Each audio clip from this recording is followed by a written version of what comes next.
1997 ജനുവരി മാസം കാരൻ വെറ്റർഹാൻ എന്ന പരിചയസമ്പന്നയായ കെമിസ്റ്റിന് പെട്ടെന്ന് അവളുടെ ശരീരത്തിൽ എന്തോ വ്യത്യാസം അനുഭവപ്പെട്ടു. ശരീരത്തിനുള്ളിലെ എല്ലാ സന്ധികളും അടർന്നു പോകുന്നത് പോലെ അവൾക്ക് തോന്നി. വളരെ അസ്വസ്ഥത അനുഭവപ്പെട്ടെങ്കിലും അത് ഡോക്ടറെ കാണിക്കണമെന്ന രീതിയിൽ അവൾ ഗൗരവമായി എടുത്തില്ല. ഇത് ഒരു ചെറിയ പ്രശ്നമായിരിക്കും, ശരിയായിക്കൊള്ളും എന്ന് കരുതി. പക്ഷേ അടുത്തവൾക്ക് സംഭവിക്കാൻ പോകുന്ന കാര്യം ഈ ലോകത്തിൽ ഇതുപോലെയൊക്കെ സംഭവിക്കുമോ എന്ന് നമുക്ക് തന്നെ ഒരു തോന്നലുണ്ടാക്കും.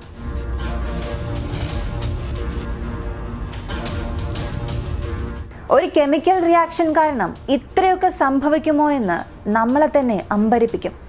അങ്ങനെ എന്ത് സംഭവിച്ചു എന്നുള്ളതാണ് ഇന്നത്തെ വീഡിയോയിലൂടെ നമ്മൾ വളരെ വ്യക്തമായി അറിയാൻ പോകുന്നത്.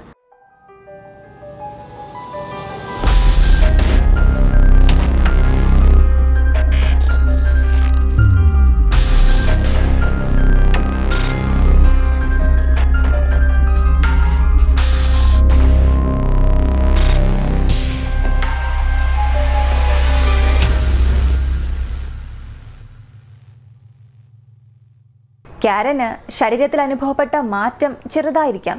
അത് താനേ ശരിയാകും എന്ന് കരുതി അവൾ കാര്യമാക്കിയില്ല. എന്നാൽ ചില ദിവസങ്ങൾക്ക് ശേഷം നടന്നു പോകുമ്പോൾ അവൾക്ക് ബാലൻസ് നഷ്ടമാകുന്നത് പോലെ തോന്നി.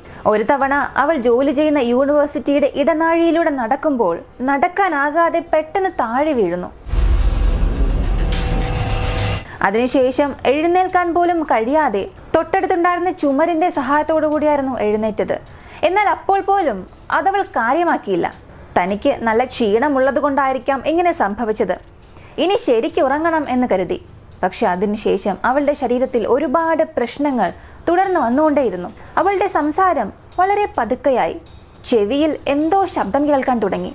മാത്രമല്ല അവളുടെ കാഴ്ചശക്തിയും കുറഞ്ഞു. കടലാസിലെ ഒരു ദ്വാരത്തിലൂടെ കാണുന്നത് പോലെ ഇടുങ്ങിയ രീതിയിലായിരുന്നു അവളുടെ കാഴ്ചകൾ.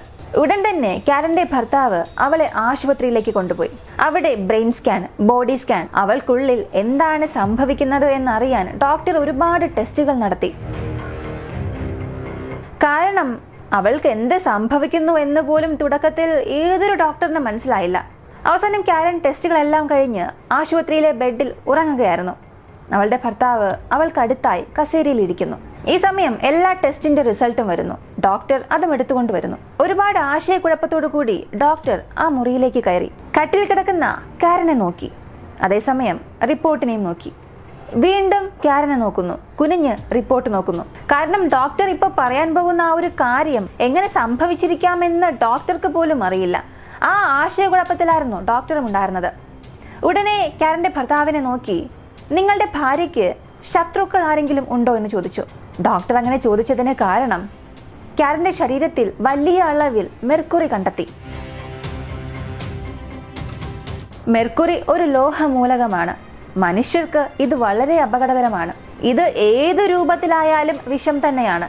ഇപ്പൊ കാരന്റെ ശരീരത്തിൽ മെർക്കുറി അതിന്റെ ടോക്സിക് ലെവലിനേക്കാൾ 80% ഉയർന്നു നിൽക്കുന്നതായി കണ്ടെത്തി. അതിനാൽ ഡോക്ടർ പറഞ്ഞത് ഇത് മനഃപൂർവ്വം ആരോ ചെയ്തതാണ്. കാരനെ കൊല്ലണം എന്ന ഉദ്ദേശത്തോടു കൂടി ഇങ്ങനെ ചെയ്തിട്ടുണ്ടാകും എന്ന് പറഞ്ഞു. പക്ഷെ കാരന്റെ ഭർത്താവ് പറഞ്ഞത് അവൾക്ക് അങ്ങനെ ശത്രുക്കളൊന്നും ഇല്ല എന്ന്. ഉറങ്ങിക്കിടന്ന കാരനും ആ സമയം എഴുന്നേറ്റു. അവളും എനിക്കങ്ങനെ ശത്രുക്കളൊന്നും ഇല്ല എന്ന് പറഞ്ഞു. ഈ സമയം ഡോക്ടർ കാരനെ നോക്കി ഒരു ചോദ്യം ചോദിച്ചു. എനിക്ക് ഒരു സംശയം കൂടെ ഉണ്ട്. നിങ്ങൾ ഒരു കെമിസ്റ്റ് അല്ലേ? നിങ്ങൾക്ക് അടുത്തിടെ എന്തെങ്കിലും ഒരു മെർക്കുറി എക്സ്പോഷൻ സംഭവിച്ചിട്ടുണ്ടോ? അതിൽ നിങ്ങളുടെ ശരീരത്തിൽ എന്തെങ്കിലും വീണിട്ടുണ്ടോ എന്ന് ചോദിച്ചു.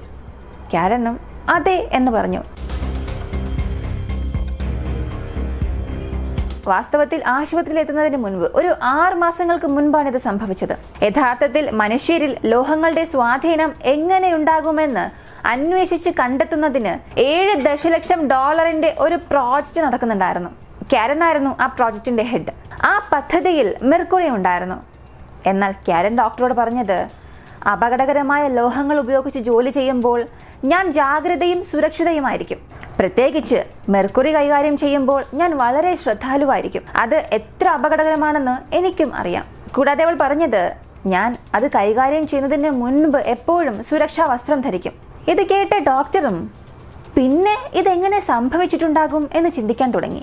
കുറച്ച് മിനിറ്റുകൾക്ക് ശേഷം കാരൻ പെട്ടെന്ന് ഇല്ലില്ല മറ്റൊരു കാര്യം കൂടെ ഉണ്ടെന്ന് പറഞ്ഞ് അതിനെക്കുറിച്ച് പറയാൻ തുടങ്ങി. 5 മാസം മുൻപ് അവളുടെ യൂണിവേഴ്സിറ്റി ലാബിൽ ഒരു പ്രോജക്റ്റ് ചെയ്തുകൊണ്ടിരിക്കുമ്പോൾ അപ്രതീക്ഷിതമായി അവളുടെ ഇടത് കൈയിലെ തള്ളവിരലിൽ 1-2 തുള്ളി മെർക്കുറി വീണു. പക്ഷെ കാരൻ അന്ന് ഒരു സുരക്ഷാ വസ്ത്രം ധരിച്ചിരുന്നു. ഒപ്പം അവളുടെ കയ്യിൽ ഒരു ലാറ്റക്സ് ഗ്ലൗസും ധരിച്ചിരുന്നു. അങ്ങനെ ആ മെർക്കുറി അവളുടെ കയ്യിൽ തെറിച്ചപ്പോൾ അവൾ പരിഭ്രാന്തിയാവുകയോ ഭയപ്പെടുകയോ ചെയ്തില്ല. കയ്യിൽ കയ്യുറയുണ്ടായിരുന്നതിനാൽ അവൾ സുരക്ഷാ നടപടിക്രമങ്ങൾ തുടർന്നു. അവൾ ചെയ്തുകൊണ്ടിരുന്ന ആ ജോലി നിർത്തിയിട്ട് ഗ്ലാസിൽ വീണ മെർക്കുറി തുടച്ചിട്ട് അതിനുശേഷം അവിടെ നിന്നും എഴുന്നേറ്റ് ആ മലിനമായ കയ്യുറ വലിച്ചെറിഞ്ഞിട്ട് കൈ കഴുകി വീണ്ടും പുതിയ ഗ്ലൗസ് ധരിച്ച് അവളുടെ ജോലി തുടരാൻ തുടങ്ങി. ഇതിനെക്കുറിച്ച് അവൾ ആ സമയം വലിയ കാര്യമാക്കിയില്ല. കാരന്റെ കയ്യിൽ തെറിച്ച ആ മെർക്കുറി ഡൈമെഥൈൽ മെർക്കുറിയാണ്. ഇത് നമ്മുടെ പഴയ തെർമോമീറ്ററിലുള്ള ആ തിളങ്ങുന്ന മെർക്കുറി പോലെയല്ല. അത് അപകടകരമായ ഒന്നാണ്. പക്ഷേ ഡൈമെഥൈൽ മെർക്കുറിയുമായി താരതമ്യം ചെയ്യുമ്പോൾ ഒന്നുമല്ല എന്ന് പറയാം. കാരണം വെള്ളം പോലെ കാണപ്പെടുന്ന ഈ ഡൈമെഥൈൽ മെർക്കുറി ഈ ലോകത്തിലുള്ളതിൽ വെച്ച് ഏറ്റവും വിഷപദാർത്ഥങ്ങളിൽ ഒന്നാണ്. താൻ അന്ന് ഒരു കയ്യുറ ധരിച്ചിരുന്നു എന്ന് പറഞ്ഞതുകൊണ്ട് ഡോക്ടർ മറ്റൊരു അന്തിമ പരിശോധന നടത്താൻ തീരുമാനിച്ചു. ആ ടെസ്റ്റ് ഡൈമെഥൈൽ മെർക്കുറി ലാറ്റക്സ് ഗ്ലൗസിലൂടെ തുളച്ചു കയറുകയും ശരീരത്തിൽ പ്രവേശിക്കുകയും ചെയ്യുമോ എന്നുള്ള ടെസ്റ്റ് ആയിരുന്നു. അങ്ങനെ ടെസ്റ്റ് ചെയ്ത് നോക്കിയതിലൂടെ അതെ, ഡൈമെഥൈൽ മെർക്കുറി ലാറ്റക്സ് ഗ്ലൗസിലൂടെ തുളച്ചു കയറി അകത്തേക്ക് പോകും എന്നുള്ളത് കണ്ടെത്തി. ഇപ്പൊ കാരന്റെ ശരീരത്തിൽ മെർക്കുറി വരാൻ ഇതാണ് കാരണം എന്ന് കണ്ടെത്തി. എന്നാൽ 5 മാസം മുൻപ് നടന്ന, അതും ഒരൊറ്റ തവണ നടന്ന എക്സ്പോഷൻ കാരണം ഇത്രയേറെ ബാധിക്കപ്പെടുമോ എന്നൊരു ചോദ്യം വന്നു. യഥാർത്ഥത്തിൽ ഒരു മനുഷ്യന്റെ ശരീരത്തിൽ മെർക്കുറി വിഷാംശം ഉണ്ടെങ്കിൽ ആ മെർക്കുറിയെ ശരീരത്തിൽ നിന്നും നീക്കം ചെയ്താൽ ആ വ്യക്തിയെ രക്ഷിക്കാനാകും. അത് സ്വാഭാവികമായും നമ്മുടെ ശരീരം തന്നെ പുറന്തള്ളുകയും ചെയ്യും. എന്നാൽ ഇവിടെ കാരന് അത് വെറും മെർക്കുറി ആയിരുന്നില്ല, ഡൈമെഥൈൽ മെർക്കുറി ആയിരുന്നു. അത് എന്ത് ചെയ്യുമെന്ന് ചോദിച്ചാൽ, മനുഷ്യന്റെ ചർമ്മത്തിൽ പ്രവേശിക്കുമ്പോൾ അത് കൊഴുപ്പുമായി കലരും. അതുപോലെ ഇവിടെ ഇത് കാരന്റെ തലച്ചോറുമായി കലർന്നു. കാരണം തലച്ചോറിന്റെ 60% കൊഴുപ്പ് കൊണ്ടാണ് രൂപം കൊള്ളുന്നത്. അതിനാൽ അവളുടെ ശരീരത്തെ കൊണ്ട് ഈ ഡൈമെഥൈൽ മെർക്കുറി പുറന്തള്ളാൻ സാധിച്ചില്ല. അങ്ങനെ അത് അവളുടെ തലച്ചോറ് മുതൽ കാരന്റെ കേന്ദ്ര നാഡീ വ്യൂഹം വരെ എല്ലാം തകർത്തു. ശരീരത്തിൽ കടന്ന് ആശുപത്രിയിൽ അഡ്മിറ്റ് ചെയ്ത് 3 ആഴ്ചകൾക്ക് ശേഷം കാരൻ കോമ സ്റ്റേജിലേക്ക് പോയി. കാരന്റെ സുഹൃത്ത് അവളെ കാണാൻ വന്നപ്പോൾ അവളുടെ കണ്ണിൽ നിന്നും വെള്ളം വന്നു. അതിന് ആ സുഹൃത്ത് ഡോക്ടറോട് ചോദിച്ചത്, അവൾ എന്തിനാണ് കരയുന്നത്, അവൾക്ക് വേദനയുണ്ടോ, അതുകൊണ്ടാണോ അവൾ കരഞ്ഞതെന്ന് ചോദിച്ചു. പക്ഷെ ഡോക്ടർ പറഞ്ഞത് അവളുടെ മസ്തിഷ്കം വേദന അനുഭവപ്പെടുത്തുന്ന ആ ഒരു ഘട്ടത്തിലേ അല്ല, അവളുടെ തലച്ചോറ് ഇതിനകം തന്നെ അത് നഷ്ടപ്പെടുത്തി എന്ന് പറഞ്ഞു. പിന്നീട് കാരൻ കോമയിൽ നിന്ന് കരകയറിയില്ല. 1997 ജൂൺ 8, 10 മാസത്തിനു ശേഷം, അതായത് ആ ഡൈമെഥൈൽ മെർക്കുറി ലാറ്റക്സ് ഗ്ലൗസിൽ വീണ് 10 മാസങ്ങൾക്ക് ശേഷം കാരൻ മരിക്കുന്നു.